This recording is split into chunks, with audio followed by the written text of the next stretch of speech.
Radio J, réponse sans tabou, Rafi Marciano. Bonjour à tous les auditeurs de Radio J, vous êtes les bienvenus si vous nous rejoignez. Aujourd'hui, dans cette nouvelle émission des réponses sans tabou, on va s'intéresser à une nouvelle institution, le Fonds Myriam. En effet, voilà plus de 2 ans que cette pandémie a déstabilisé nos relations professionnelles, nos relations sociales, familiales, éducatives et même religieuses. L'ensemble de nos institutions, pourtant, sont demeurées sur le pont pour protéger les intérêts de toute la communauté. Et nous étions nombreux à nous poser la question de savoir qu'allaient donc faire les responsables dans ces moments douloureux pour nos écoles, nos centres culturels, nos lieux de culte, nos mouvements de jeunesse. Beaucoup d'entre nous ont par leur travail beaucoup de familles et ne pouvaient subvenir aux besoins notamment de la scolarité des écoles confrontées à cette crise financière. Très vite, il y a 3 ans, avec courage et audace, nos responsables communautaires, nos dirigeants ont relevé le défi de la solidarité. Ainsi est né le Fonds Myriam, allait naître il y a 3 ans. Et pour en parler, j'ai le plaisir de recevoir son directeur général, André Ben-Simon. Bonjour. Bonjour. Alors André Ben-Simon, je rappelle simplement à tous, certains auditeurs ne vous connaissent pas, mais la grande majorité connaissent le grand militant. Je rappelle tout d'abord que vous êtes ingénieur de formation, 30 ans dans la high-tech. Tous nos auditeurs vous connaissent comme d'abord le militant discret, actif et efficace dans le monde de la jeunesse, en créant Moadone, qui fête d'ailleurs ses 30 ans cette année. Vous avez répondu à l'appel de David de Rothschild pour relever le défi au regard de votre expérience et de votre compétence. Alors, André Ben-Simon, première question. Le Fonds Myriam aujourd'hui, quelle est sa place et quel est son rôle ? Bien, donc d'abord je tiens à saluer cette initiative de plusieurs grandes fondations.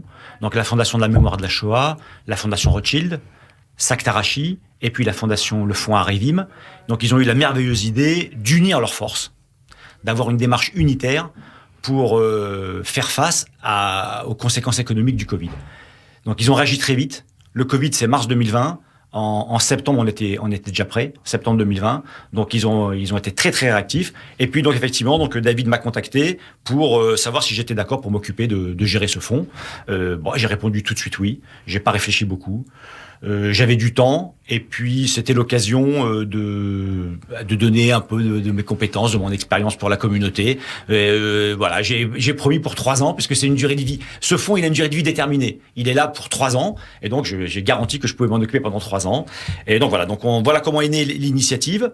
Et puis aujourd'hui, on aide de manière économique le tissu associatif communautaire français.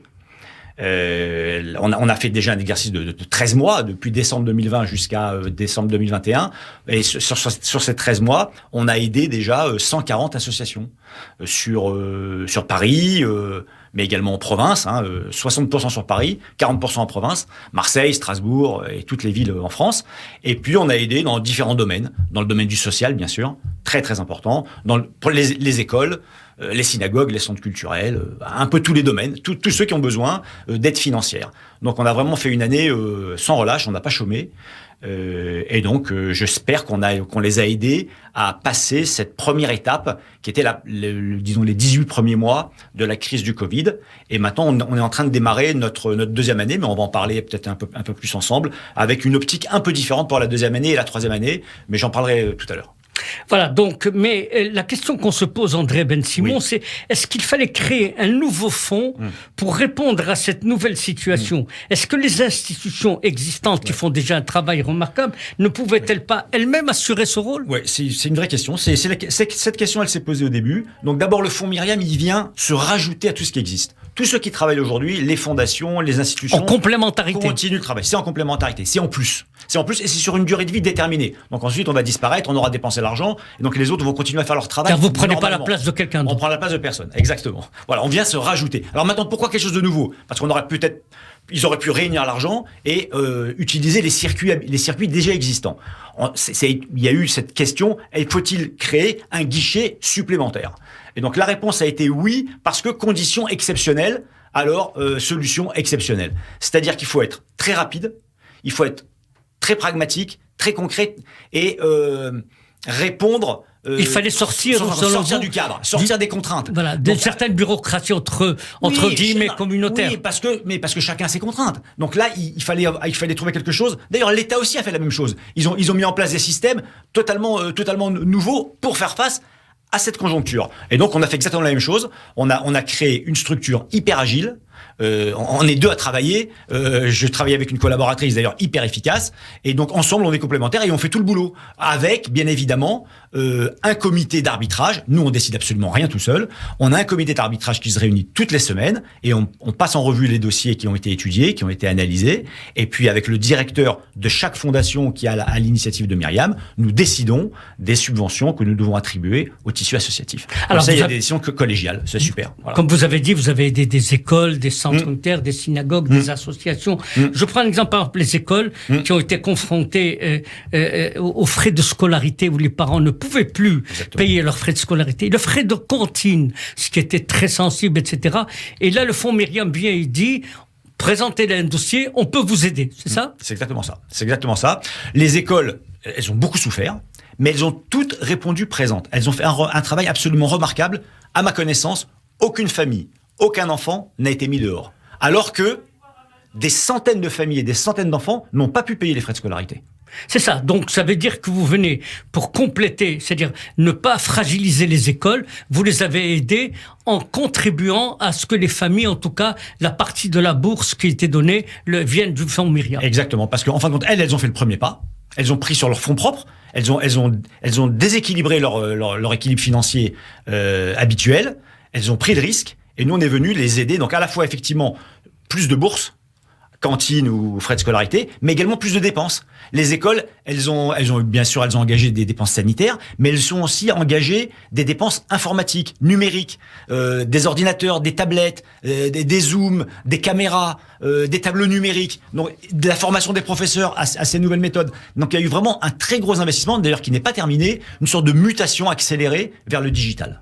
Alors, André Ben-Simon, le fonds Myriam est une institution caritative et unitaire, comme vous avez précisé. Parfaitement unitaire, de plusieurs fondations. Oui. Vous avez rappelé la Fondation pour la mémoire de la Shoah, la Fondation Rothschild, Saktarachi, le Front Revim. Exact. Ils ont réuni leurs efforts, leurs finances. Ouais. Alors, à quel besoin nouveau répond aujourd'hui le fonds Myriam ? Alors, d'abord, donc, le point numéro 1, c'est aider le tissu associatif à traverser la crise du Covid, au niveau économique. Ne laisser tomber personne. Maintenant, deuxième volet qu'on démarre cette année, c'est ce que j'appelle, disons, le plan de relance. C'est quoi le plan de relance ? C'est comprendre, nous avons tous compris, que le Covid n'est pas une parenthèse. C'est pas une parenthèse qui s'ouvre et qui va se refermer, et une fois que la parenthèse est refermée, on retravaille comme avant. C'est sûr que c'est pas ça. On peut imaginer que ça dure plus que 3 ans. Plusieurs années, ça va durer des années. Et puis, donc ça veut dire que le climat, tout l'environnement a changé. Et donc, il faut apprendre à travailler dans ce nouvel environnement. Et il faut donc se relancer. Il faut comprendre les nouveaux modèles, à adapter en fonction du nouveau contexte. Et donc là, on va aider le tissu associatif, non seulement financièrement, mais également avec des consultants que nous allons financer par le fonds Myriam pour aider les associations à trouver leur nouveau modèle, à s'adapter et en fin de compte, à essayer de transformer cette contrainte qu'est le Covid en une opportunité de relance et d'accélération des changements. C'est-à-dire que le fonds Myriam s'adresse aux communautés juives françaises dans difficultés financières par la pandémie. Vous aidez, dites-vous, les mouvements de jeunesse, les centres culturels, les synagogues, les écoles, sans distinction de courant, d'idéologie, de sensibilité communautaire. Non, on se mêle pas de ça. Des libéraux aux ultra-orthodoxes. Mais c'est bien que vous le réaffirmez. Non, on aide tout le monde. J'avais jamais vu autant d'écoles où les garçons et les filles étaient séparés. Mais ben voilà, on les aide aussi. On aide tout le monde. On aide absolument tout le monde. On aide les libéraux. On pousse en fin de compte chaque mouvement à se développer. C'est vraiment. Ce qui vous intéresse, c'est les enfants. Et ce qui vous intéresse, c'est les enfants, les usagers, quoi. C'est-à-dire à la finale que, vous savez, dans le domaine social, il y a plus de 30 ou 40% de personnes supplémentaires à aider. Donc il faut bien sûr il faut plus d'argent, mais il faut aussi plus de structure, plus de logistique, travailler un peu différemment, gérer 30% de croissance, ça se fait pas comme ça. Absorber 30% de croissance, c'est pas si facile. Donc nous avons vraiment comme idée d'aider le tissu associatif. Je dis pas se professionnaliser, c'est pas vraiment le terme, c'est à accélérer des changements pour faire face aux nouvelles exigences. C'est-à-dire, quand il y a une demande qui est faite au fonds Myriam, ça traîne pas. Ah, attends, ça traîne pas, non, c'est vrai. Donc, vous avez cette agilité, disons, entre guillemets, de répondre rapidement, oui, d'abord, puisque vous avez les moyens. On a les moyens. L'argent, on l'a déjà. Donc, on n'a pas besoin d'aller collecter l'argent. L'argent, il est là. Ensuite, on est une toute petite équipe. Donc, on va très vite. Et notre comité d'arbitrage, il se réunit toutes les semaines. C'est pas tous les mois ou tous les 3 mois, toutes les semaines. Tous les jeudis matins, on passe 4 heures ensemble pour arbitrer les dossiers. Donc, si on est bon, on reçoit un dossier, on l'étudie à Myriam, je le présente au fond et on décide. Tout ça peut se faire en 3 semaines. Donc même des fois 15 jours. C'est un souci d'efficacité. Oui, parce que dans l'urgence, on est dans l'urgence. On est dans l'urgence. Et puis en plus, des fois, ça sert à rien de perdre du temps pour rien, quoi. C'est-à-dire que, bien sûr, on contrôle tous les éléments comptables, juridiques, mais une fois que le dossier est complet, ça va très vite d'instruire un dossier. Très vite. Alors, vous avez dit tout à l'heure, à juste titre, que la Fondation Myriam est une fondation unitaire. Oui. Et c'est son souci, c'est un souci d'abord d'efficacité. Mais unitaire. Pourquoi le consistoire est absent et le fonds social est absent? Non. Non, ils sont pas absents. Attendez. Bon, le Myriam, c'est un fonds. C'est pas une fondation, c'est un fonds. C'est-à-dire qu'en fin de compte, c'est des fondations qui ont mis de l'argent dans un fonds. Donc, qui peut être présent au fonds Myriam, ce sont des fondations, des gens qui ont de l'argent. D'accord? Donc on peut pas s'interroger de savoir si pourquoi le fonds social n'est pas là ou pourquoi le consistoire n'est pas là. Le fonds social et le consistoire peuvent être, entre guillemets, nos clients. On peut les aider. D'accord? Par contre, on peut s'interroger pourquoi la FJF n'est pas là. La FJF, la Fondation du judaïsme français, est une fondation qui, ça ressemble un peu au Fonds social, disons qu'ils sont assez proches. Donc, ils auraient pu venir à bord du fonds Myriam.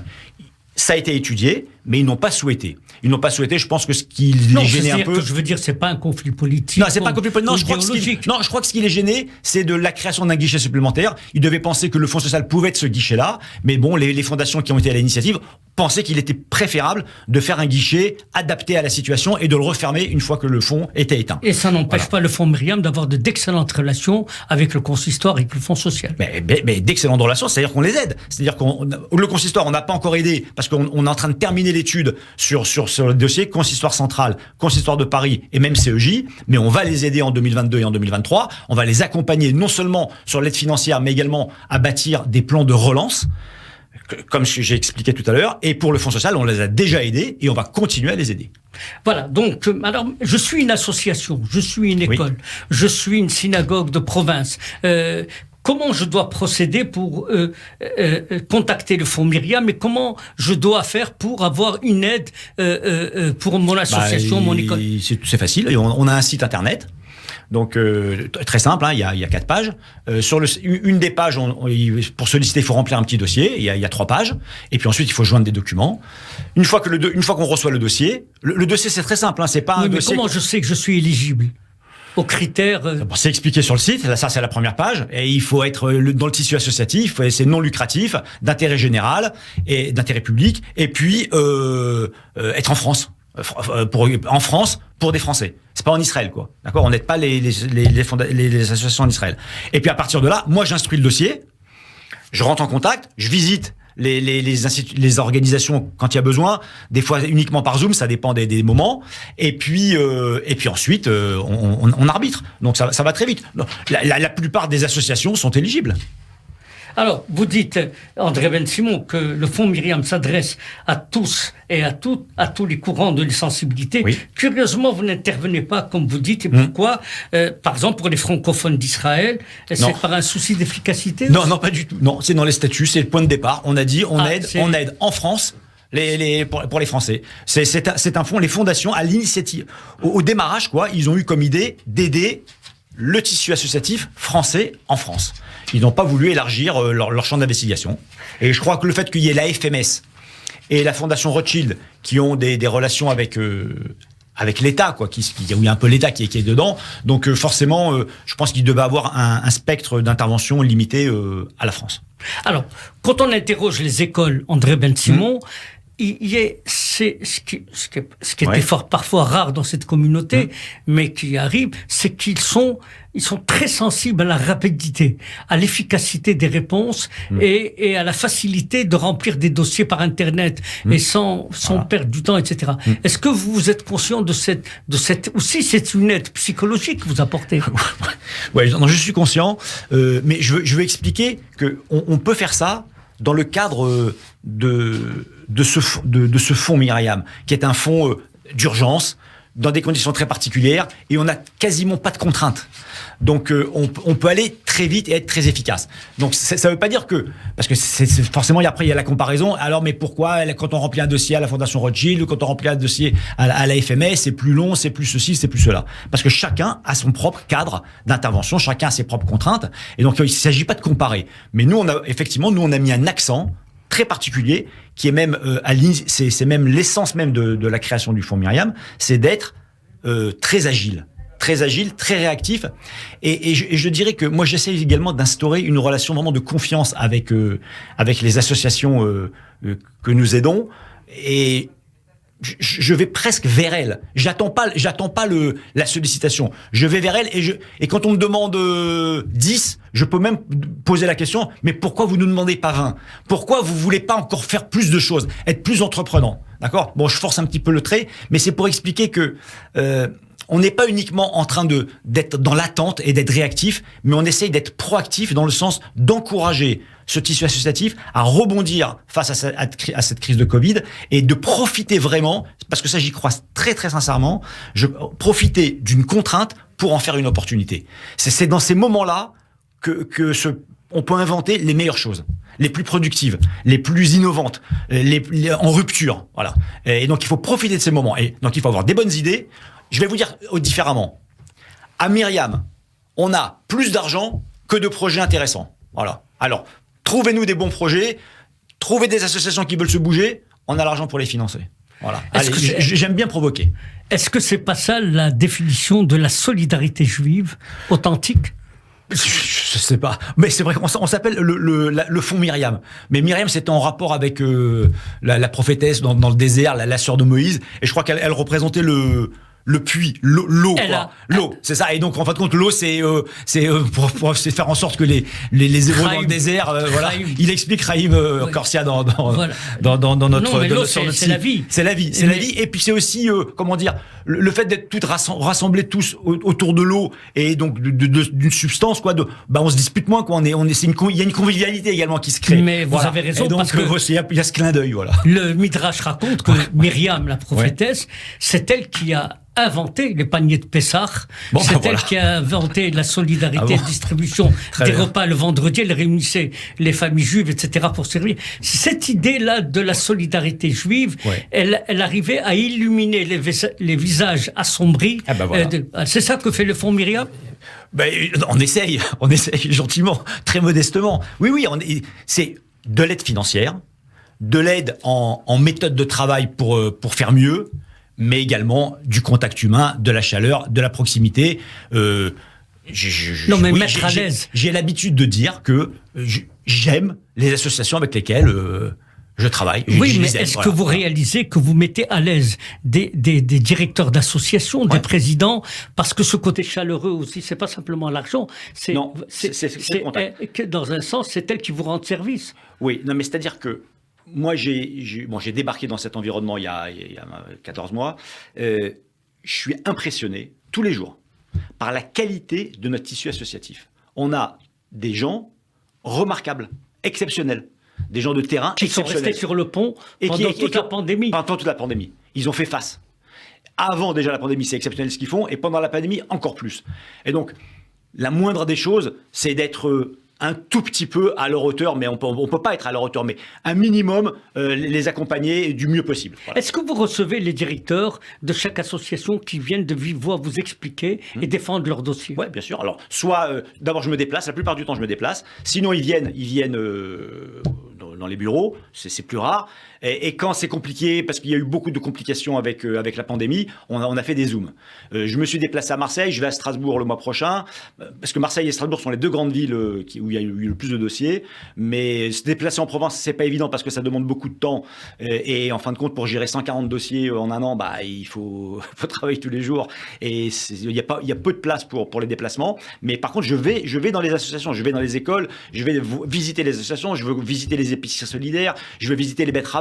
Je veux voir comment ils sont dans leur jus, quoi. Bien comprendre à qui j'ai affaire, créer un climat de confiance, rencontrer les gens. De temps en temps, quelques conseils au passage. Ça m'est arrivé plusieurs fois parce qu'il se crée un lien et donc on parle librement. Et puis après, il m'appelle régulièrement. Mon téléphone n'a jamais autant sonné.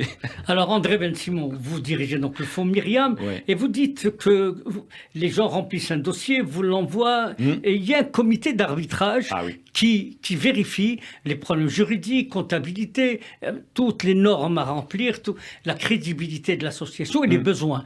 Et ce comité d'arbitrage, Oui. il est neutre, il est orienté, il est composé de...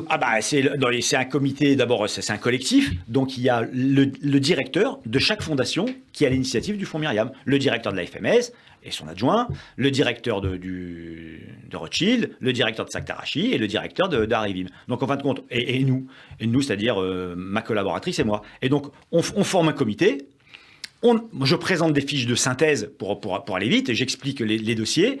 Et puis ensuite, nous arbitrons, nous challengeons les décisions.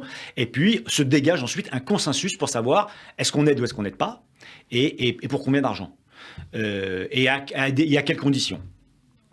100% des dossiers, s'est dégagé un consensus. Dans 100% des cas. On n'a pas eu une seule exception, un seul désaccord. J'ai la chance de travailler avec des pros. Les directeurs de chaque fondation sont exceptionnels. Ils sont très forts, chacun dans leur domaine, très sympas, et nous avons des compétences et des approches complémentaires. Tout le monde est à l'écoute. On n'a pas tous le même avis. Mais l'avantage, c'est qu'ils connaissent toutes les associations, Connaissent quasiment, les méandres, quasiment. etc. Voilà. Ils connaissent, ils ont une expérience du tissu associatif, complémentaire bien évidemment du mien, largement complémentaire, croisée avec leurs expériences, plus mon approche et mon étude, on arrive à trouver, j'espère, peser des décisions le plus équitable possible. Voilà.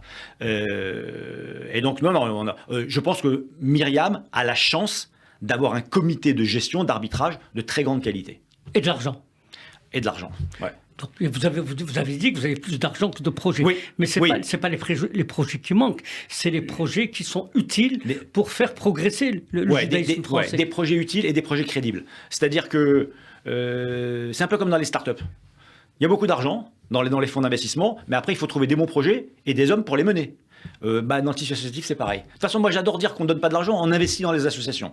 Moi, je viens du monde des startups, donc je connais parfaitement, j'applique les mêmes méthodes et des fois le même vocabulaire. C'est-à-dire, il y a des gens exceptionnels, il y a des beaux projets, mais après, il faut être à la hauteur de ses ambitions. Et quand on trouve des associations qui sont prêtes à relever des défis pour surmonter cette crise et du personnel, c'est-à-dire et des professionnels et des bénévoles engagés pour le réussir, et à ce moment-là, on les accompagne financièrement. L'étonnement, André Ben-Simon, Oui. c'est que vous venez d'une famille de militants, Exact. qui ont dirigé des fondations, qui continuent, et qui ont cette expérience depuis plus de 50 ans de connaître. Et vous avez l'air étonné, vous découvrez, vous dites, je suis admiratif, c'est ce monde associatif. Non, je découvre, ok, mon père, il a passé 50 ans ou 60 ans, je sais pas, à faire ça. Mon frère, ça fait 30 ans qu'il est là-dedans, mais moi, j'y étais pas. Moi, ok, j'entendais parler dans les dîners de famille, ou à certains Shabbats, mais moi j'étais dans le monde du privé, je m'intéressais au monde de la jeunesse, mais bon, c'est très anecdotique, et donc oui, j'ai découvert le tissu associatif communautaire qui est absolument remarquable. Ça vous donne un sentiment de fierté d'appartenir à cette communauté? Parfaitement, et presque de complexe, de se dire, les gars, ils sont vraiment beaucoup plus forts et plus impliqués que moi.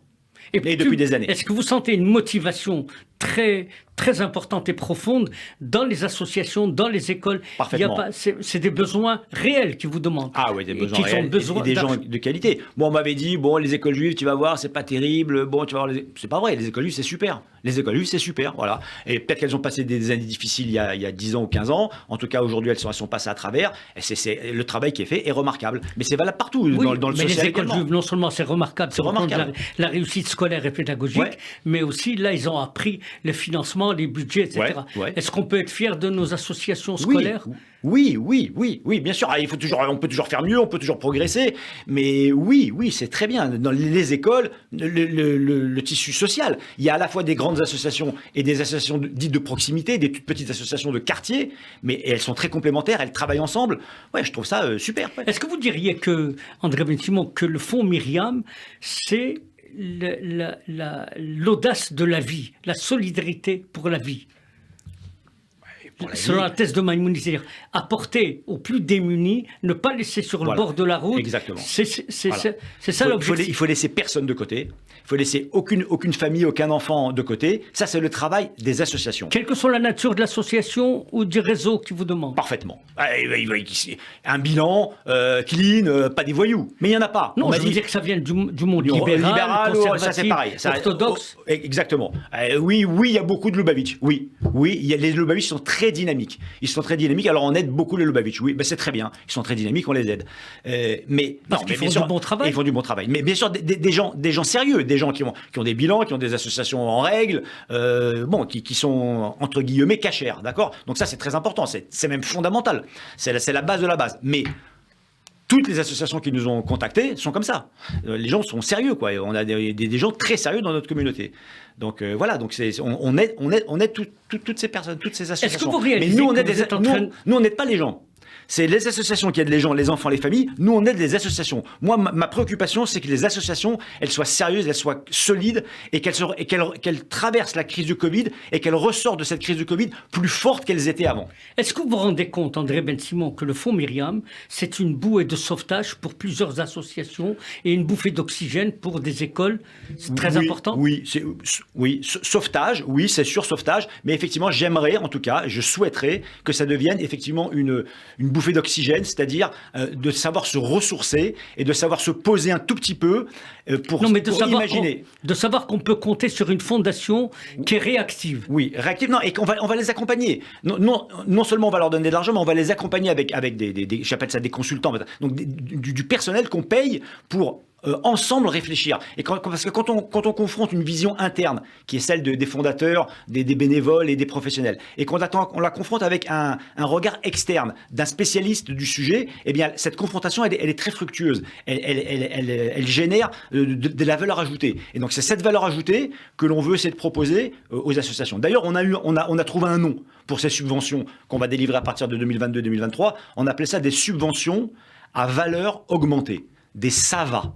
Des subventions à valeur augmentée. Notre ambition... C'est pas un slogan, c'est une réalité. C'est une réalité, exactement. Mais on le fait, on le démarre cette année.